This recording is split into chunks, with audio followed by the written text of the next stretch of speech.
Hello friends, मैं doctor Waseem I Khan, assistant professor, Shri Shivaji law college, Parbhani, Maharashtra, India. आज से हम लॉ ऑफ टॉर्ट का नया चैप्टर स्टार्ट करने वाले हैं, जो है टॉर्ट ऑफ न्यूसेंस। और आज के इस लेक्चर में हम न्यूसेंस के इसेंशियल्स और उसका इंट्रोडक्शन डिस्कस करेंगे। तो चलिए स्टार्ट करते हैं टॉपिक को।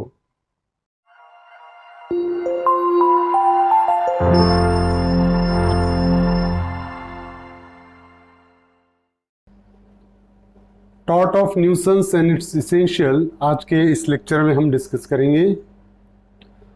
तो इसके पहले के लेक्चर में हमने डिफॉर्मेशन के सारे पार्ट डिस्कस किए हैं।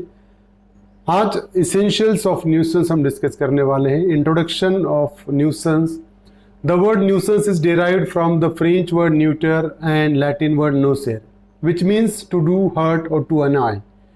तो ये जो न्यूसेंस वर्ड है, ये फ्रेंच वर्ड है न्यूटर, वहाँ से लिया गया है, और ये लैटिन वर्ड से ही बना है, नोसर से, जिसका मतलब होता है टू डू हर्ट और टू अनॉय, किसी को तकलीफ पहुंचाना या किसी को परेशान करना, इसको हम न्यूसेंस कहेंगे। अगर मेरे एक्ट से कोई परेशान हो रहा है, अगर उसको डिस्कम्फर्ट हो रहा है, तो मैं न्यूसेंस के लिए लायबल हो सकता हूँ।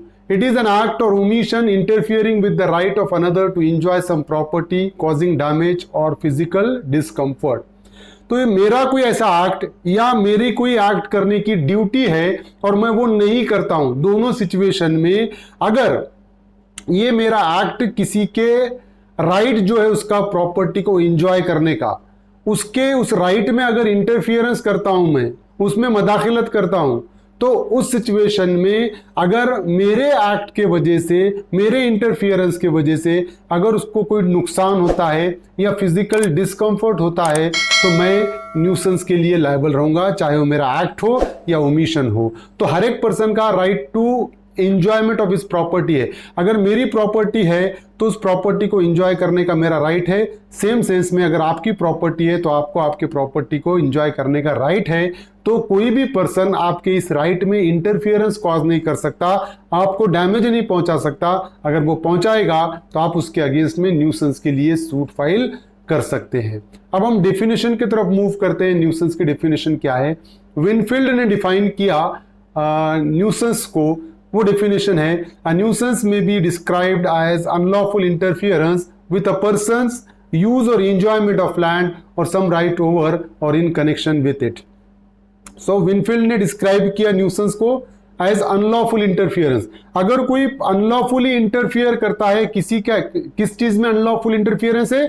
With a person's use or enjoyment of land or some right over or in connection with it. एक आधे पर्सन का अगर उसकी प्रॉपर्टी को एंजॉय करने का जो राइट है, उस प्रॉपर्टी को यूज करने का जो राइट है, तो उसमें अगर कोई अनलॉफुली इंटरफियरेंस कॉज करता है, फॉर एग्जांपल मैं घर का ओनर हूं, मेरा राइट है उस घर को पीसफुली एंजॉय करने का, उसको यूज करने का, और अगर मेरा पड़ोसी कोई ऐसा एक्ट करता होगा, भले ही उसके घर में वो एक्ट कर रहा हो, जिसके वजह से मुझे इनकन्वीनियंस हो रहा है या मुझे डिस्कंफर्ट हो रहा है, तो उस सिचुएशन में मैं उस पड़ोसी के अगेंस्ट में न्यूसेंस के लिए सूट फाइल कर सकता हूं। एग्जांपल के तौर पे, अगर रोज लेट नाइट अगर मेरा पड़ोसी जोर जोर से गाने बजा रहा है, जिसके वजह से मुझे नींद नहीं आ रही है और डिस्कंफर्ट हो रहा है, तो ये न्यूसेंस का एग्जांपल हो सकता है और हम उसके अगेंस्ट में सूट फाइल कर सकते हैं। तो अनलॉफुल इंटरफियरेंस होना जरूरी है, और वो किस चीज में होना जरूरी है?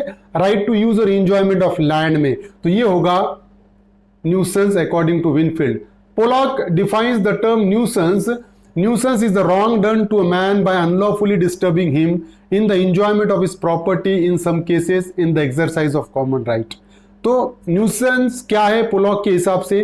क्या ऐसा कोई रॉन्ग जिसके वजह से किसी दूसरे पर्सन को हम अनलॉफुली डिस्टर्ब कर रहे हैं, जो उसका एंजॉयमेंट ऑफ प्रॉपर्टी का उसका राइट है, उस एंजॉयमेंट ऑफ प्रॉपर्टी के राइट को अगर हम अनलॉफुली डिस्टर्ब करते हैं, तो ये हमारा रॉन्गफुल एक्ट कहलाएगा और हम न्यूसेंस के लिए लायबल हो सकते हैं। तो हर एक का पीसफुल एंजॉयमेंट उसकी प्रॉपर्टी का करने का उसका अधिकार है, और कोई भी उसमें इंटरफियरेंस कॉज नहीं कर सकता, कोई भी उसको अनलॉफुली डिस्टर्ब नहीं कर सकता। अगर करेगा तो वो न्यूसेंस के लिए लायबल होगा। तो ये दो डेफिनेशन थे जो हमने डिस्कस किए विनफील्ड और पोलॉक की। अब हम इसेंशियल्स की तरफ मूव करते हैं कि न्यूसेंस के इसेंशियल्स क्या है। देखिए, फर्स्ट इसेंशियल है न्यूसेंस का राइट टू यूज और इंजॉयमेंट ऑफ लैंड।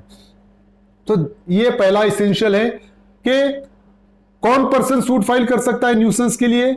ऐसा पर्सन जिसका प्रॉपर्टी को यूज करने का और प्रॉपर्टी को एंजॉय करने का राइट हो। सपोज अगर मैं किसी घर का ओनर हूं तो उस घर को, उस प्रॉपर्टी को एंजॉय करने का, यूज करने का मेरा लीगल राइट है। तो अगर मेरे इस राइट में अगर कोई इंटरफियरेंस करेगा तो मैं उसके अगेंस्ट में न्यूसेंस के लिए सूट फाइल कर सकता हूं। तो पहली चीज, मुझे अगर किसी के अगेंस्ट में न्यूसेंस के लिए सूट फाइल करना है तो मुझे यह प्रूव करना पड़ेगा कि जिस राइट में इंटरफियरेंस हुआ वो मेरा राइट है और उस लैंड को एंजॉय करने का मेरा राइट है, क्योंकि मैं ओनर हूं। जब तक ये राइट प्रूव नहीं होगा न्यूसेंस के लिए सूट फाइल नहीं हो सकता है। देखिए, लाइसेंसी विदाउट पोजेशन। देखिए, लाइसेंसी क्या होता है? एक आधे पर्सन को लाइसेंस इशू किया गया किसी प्रीमाइसेस में इंटर होने का, तो वो लाइसेंस ही है, ना तो उसका उस प्रॉपर्टी पे पोजीशन है, ना तो उसका right to use or enjoyment of land है। तो इस सिचुएशन में जो लाइसेंसी है वो न्यूसेंस के लिए सूट फाइल नहीं कर सकता है, क्योंकि वो लाइसेंसी है। एक टेम्पररी पर्पस के लिए प्रॉपर्टी में एंटर होगा और बाद में वहां से चला जाएगा, तो राइट टू पोजेशन उसके पास नहीं है। तो अगर जिसका पोजेशन है, अगर उस राइट में अगर कोई इंटरफियर करता है तो वो right to use or enjoyment of land में आएगा। तो लाइसेंसी को right to use or enjoyment of land नहीं है, इसलिए लाइसेंसी विदाउट पोजीशन न्यूसेंस के लिए सूट फाइल नहीं कर सकता है। Guest of an occupier can not file a suit. Suppose मैं घर का ओनर हूं, अगर मेरा right to use or enjoyment of land है क्योंकि मैं ओनर हूं, तो मैं न्यूसेंस के लिए सूट फाइल कर सकता हूं। लेकिन मेरे पास अगर कोई गेस्ट आया है टेम्पररी, कुछ दिन के लिए, 2-4 दिन के लिए, अब वो गेस्ट को इनकन्वीनियंस हो रहा है, तो वो गेस्ट सूट फाइल नहीं कर सकता है, क्योंकि गेस्ट को right to use or enjoyment of land नहीं होगा। Then person having actual position. अब देखिए, जिस पर्सन के पास एक्चुअल पोजीशन है वो पर्सन सूट फाइल कर सकता है न्यूसेंस के लिए। अब मैं ओनर हूं, घर मेरा है, मेरे पास एक्चुअल पोजीशन है, मेरा right to use or enjoyment of land रहेगा और मैं न्यूसेंस के लिए सूट फाइल कर सकता हूं। लेकिन अगर मैं ओनर नहीं भी हूं, अगर मैं किराएदार हूं, रेंट पे हूं मैं, लेकिन मेरा पोजीशन है उस प्रॉपर्टी का, एक्चुअल पोजीशन है, तो मैं ओनर नहीं हूं, फिर भी मैं क्या कर सकता हूं? सूट फाइल कर सकता हूं न्यूसेंस के लिए। तो right to use or enjoyment of land पहला राइट है जो पर्सन को होना जरूरी है, तभी वो न्यूसेंस के लिए सूट फाइल करेगा। ये पहला इसेंशियल है। सेकंड इसेंशियल न्यूसेंस का क्या है? इंटरफियरेंस। सिर्फ right to use or enjoyment of land रहना सफिशिएंट नहीं है, जब तक उस right to use or enjoyment of land में कोई इंटरफियरेंस नहीं करता, तब तक कोई रिस्पॉन्सिबिलिटी न्यूसेंस के लिए नहीं होगी। अब इंटरफियरेंस किस किस चीज से हो सकता है? Through noise. सपोज मेरा right to use or enjoyment of land है क्योंकि मैं ओनर हूं घर का, और मेरा पड़ोसी जोर जोर से गाने बजा रहा होगा या बहुत जोरों जोरों से आवाज कर रहा होगा, थ्रू नॉइस इंटरफियरेंस हो रहा है, तो ये इंटरफियरेंस कहलाएगा। स्मेल, अगर ऐसा कोई मैन्युफैक्चरिंग प्रोसेस चल रहा है मेरे पड़ोस में, मेरे नेबरहुड में, जिसके वजह से गंदी बू आ रही है, स्मेल आ रही है, तो उस सिचुएशन में भी ये इंटरफियरेंस का एग्जाम्पल होगा। पोल्यूशन, धुआं धुआं हो रहा है, चारों तरफ पोल्यूशन हो रहा है, ये भी एक इंटरफियरेंस का एग्जाम्पल हो सकता है। तो सिर्फ right to use or enjoyment of land रहना सफिशिएंट नहीं है, उसमें इंटरफियरेंस भी होना चाहिए, और इंटरफियरेंस थ्रू नॉइस, स्मेल और पोल्यूशन हो सकता है। इंक्रोचमेंट भी एक एग्जांपल हो सकता है इंटरफियरेंस का, जैसा कि रेन वाटर या ब्रांचेस। फॉर एग्जांपल, पड़ोसी के घर में पेड़ है और उसके ब्रांचेस अगर हमारे घर में इंटर हो रहे होंगे तो ये भी इंटरफियरेंस कहलाएगा, और हम पड़ोसी के अगेंस्ट में सूट फाइल कर सकते हैं। उसको ये कह सकते हैं कि ब्रांचेस को काट, अदरवाइज मैं कोर्ट में सूट फाइल करूंगा, क्योंकि ये परफेक्ट एग्जांपल है न्यूसेंस का। तो रेन वाटर भी क्या है? अगर हमारा पड़ोसी वो जो पानी है, जो बारिश का पानी है, वो अगर हमारे तरफ उसका आउटलेट निकालता होगा तो ये भी इंटरफियरेंस में आएगा। और एक बात ध्यान में रखिए कि न्यूसेंस कब होता है? न्यूसेंस में इनडायरेक्ट इंटरफियरेंस होता है। इनडायरेक्ट और डायरेक्ट इंटरफियरेंस में डिफरेंस है। डायरेक्ट इंटरफियरेंस क्या है? अगर मैं आपके प्रॉपर्टी में इंटर होता हूं विदाउट परमिशन, तो ये ट्रेसपास होता है, ये डायरेक्ट इंटरफियरेंस है। जैसा कि पेड़ अगर मैं आपके घर में आके लगा दूं तो ये ट्रेसपास हो गया, लेकिन पेड़ अगर मैंने मेरे घर में लगाया और उसके ब्रांचेस आपके घर में इंटर हो रहे हैं तो ये इनडायरेक्ट इंटरफियरेंस है। ये न्यूसेंस का एग्जांपल है। तो न्यूसेंस में इनडायरेक्ट इंटरफियरेंस होता है, ट्रेसपास में डायरेक्ट इंटरफियरेंस होता है। तो इंक्रोचमेंट रेन वाटर से भी हो सकता है, ब्रांचेस से भी हो सकता है। बिल्ट हाउस कॉर्नाइस, जो खिड़की पे कॉर्नाइस होता है जिसकी वजह से बारिश अंदर ना आए, अपन लगाते, तो वो भी क्या हो सकता है, अगर वो पड़ोसी के घर में इंटर हो रहा होगा तो ये भी इंक्रोचमेंट में आएगा और ये इंटरफियरेंस में आएगा। हम उसके अगेंस्ट में सूट फाइल कर सकते हैं न्यूसेंस का। तो ये देखिए कि इस इमेज में देखा जा सकता है कि पड़ोसी के घर में पेड़ लगा हुआ है लेकिन उसके ब्रांचेस दूसरे के घर में आ रहे हैं, तो ये एग्जाम्पल है इंटरफियरेंस का। न्यूसेंस के लिए सूट फाइल हो सकता है यहां पर। अब देखिए इंटरफियरेंस में causing physical damage to a land और something upon it, setting off machine and vibration, ये भी इंटरफियरेंस का एग्जांपल है। Causing physical damage to a land और something upon it, setting off machine and vibration. अगर मेरे पड़ोसी के घर में ऐसी मशीनरी का वर्क चल रहा है जिससे बहुत ज्यादा वाइब्रेशन हो रहा है और वो वाइब्रेशन होने की वजह से अगर मेरे दीवार में अगर क्रैक आता है तो ये क्या हो गया, फिजिकल डैमेज हो गया, इंटरफियरेंस के डेफिनेशन में आएगा और मैं पड़ोसी के अगेंस्ट में न्यूसेंस के लिए सूट फाइल कर सकता हूं क्योंकि ये इनडायरेक्ट इंटरफियरेंस है। उसने उसके घर में कोई एक्टिविटी किया जिसके वजह से मुझे डैमेज हुआ, तो ये इंटरफियरेंस का एग्जांपल होगा। मैं उसके अगेंस्ट में सूट फाइल करके कंपेंसेशन क्लेम कर सकता हूं। कॉजिंग इनकन्वीनियंस, डिस्कंफर्ट और अनायंस बाय, किस तरीके से, नॉइस से, ठीक है, या स्मोक से, इस तरीके से भी इंटरफियरेंस हो सकता है। डिस्कंफर्ट हमको किस किस चीज से हो सकता है, हमारा पड़ोसी जोर जोर से आवाजें कर रहा होगा, हमको इंटरफियरेंस हो सकता है। जोर जोर से गाने बजा रहा होगा लेट नाइट, ये इनकन्वीनियंस हो रहा है, हमको डिस्कंफर्ट हो रहा है, ये इंटरफियरेंस के डेफिनेशन में आएगा। धुएं की वजह से इनकन्वीनियंस हो सकता है, ये इंटरफियरेंस के डेफिनेशन में आएगा। तो सेकंड इसेंशियल क्या है, इंटरफियरेंस। स्मेल, नॉक्शियस फ्यूम भी इंटरफियरेंस के डेफिनेशन में आता है। तो right to use or enjoyment of land पहला इसेंशियल, दूसरा इंटरफियरेंस।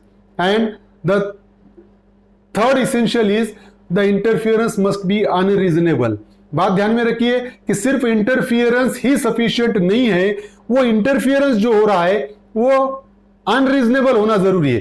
फॉर एग्जाम्पल, अगर पड़ोस में अगर खाना बन रहा है और उसके कुकर की सीटी की आवाज अगर हमको आती है तो ये भी तो नॉइस है, ये भी तो आवाज है, हमको सुने आ रही है, लेकिन ये रीजनेबल इंटरफियरेंस में आएगा, ये अनरीजनेबल इंटरफियरेंस में नहीं आएगा। वही अगर वो लेट नाइट गाने जोर जोर से बजाता है तो ये अनरीजनेबल इंटरफियरेंस में आएगा। तो जब तक इंटरफियरेंस अनरीजनेबल ना हो तब तक न्यूसेंस के लिए हम सूट फाइल नहीं कर सकते। अगर वो रीजनेबल इंटरफियरेंस है तो सूट फाइल नहीं हो सकता है। देखिए, noise of radio in a very low not unreasonable.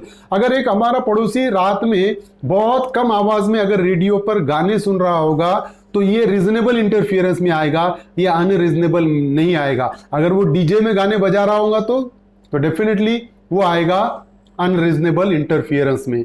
Damage, चौथा जो इसेंशियल है वो डैमेज है। देखिए, actual damage is to be proved. Nuisance में तभी हम सक्सेस होंगे अगर हम डैमेज प्रूव करते हो। तो suppose right to use or enjoyment of land मैंने प्रूव कर दिया, इंटरफियरेंस भी मैंने प्रूव कर दिया, वो इंटरफियरेंस अनरीजनेबल था ये भी मैंने प्रूव कर दिया, लेकिन अगर मैं डैमेज प्रूव नहीं कर सका, लॉस प्रूव नहीं कर सका तो मुझे कुछ भी नहीं मिलेगा, क्योंकि न्यूसेंस जो है वो नॉट एक्शनेबल पर से है। मतलब हमको अगर न्यूसेंस में कंपेंसेशन चाहिए तो हमको ये प्रूव करना पड़ेगा कि मेरे पड़ोसी के एक्ट के वजह से मुझे डिस्कंफर्ट हुआ, इनकन्वीनियंस हुआ, और वो इनकन्वीनियंस होने के वजह से मुझे ये लॉस हुआ, तभी मुझे कंपेंसेशन मिलेगा, अदरवाइज नॉट। तो actual damage must be proved, loss हमको प्रूव करना पड़ेगा। तो ये 4 इसेंशियल थे न्यूसेंस के जो हमने डिस्कस किए। उम्मीद करता हूं कि आपको ये टॉपिक समझ में आया होगा। अगर समझ में आया तो प्लीज़ मेरे चैनल को सब्सक्राइब कीजिए और इस लेक्चर को ज़्यादा से ज़्यादा स्टूडेंट तक शेयर कीजिए। Thank you very much.